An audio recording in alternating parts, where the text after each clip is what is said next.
Je m'appelle Charlotte et je suis directrice de la communication.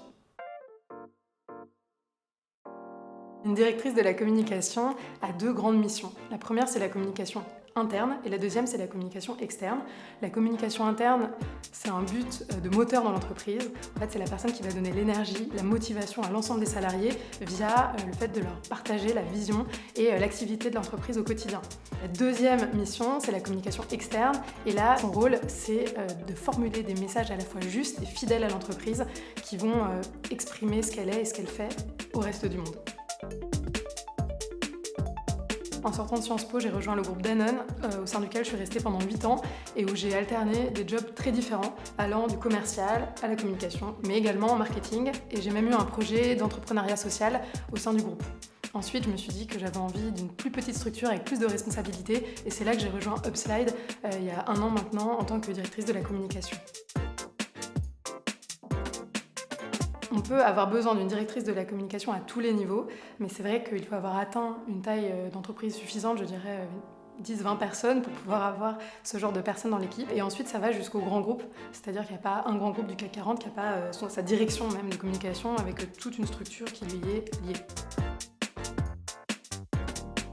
En communication interne, ça va être par exemple nos points hebdo qu'on fait en plénière avec tous les salariés le lundi, ou des séminaires durant lesquels on partage la vision et on fait des workshops sur nos valeurs par exemple.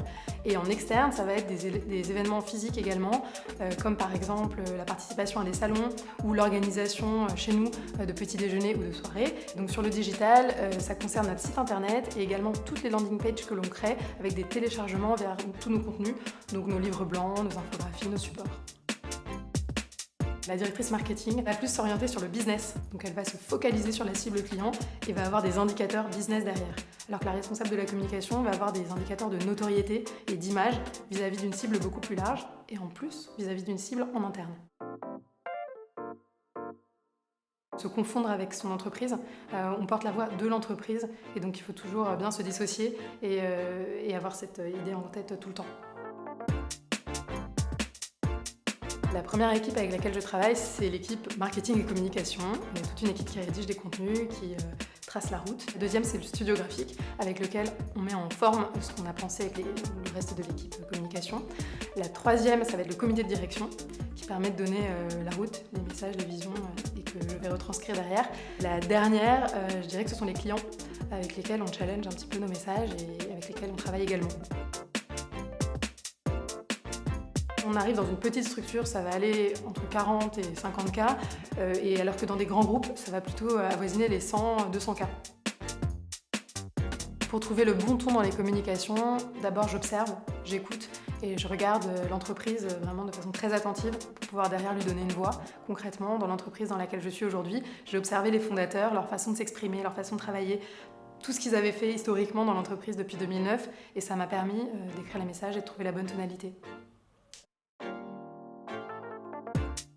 Les marques qui m'inspirent, c'est des marques comme Patagonia, qui ont une histoire et qui ne dérogent pas à leur culture d'entreprise et à leurs valeurs, qui le font partout, où la communication est réelle et en phase complètement avec ce qui se passe vraiment dans l'entreprise. Le conseil que je lui donnerais, c'est de se faire confiance, d'écouter son intuition, d'être naturelle, mais surtout d'être en remise en question, en écoute permanente, afin d'être pertinente toujours.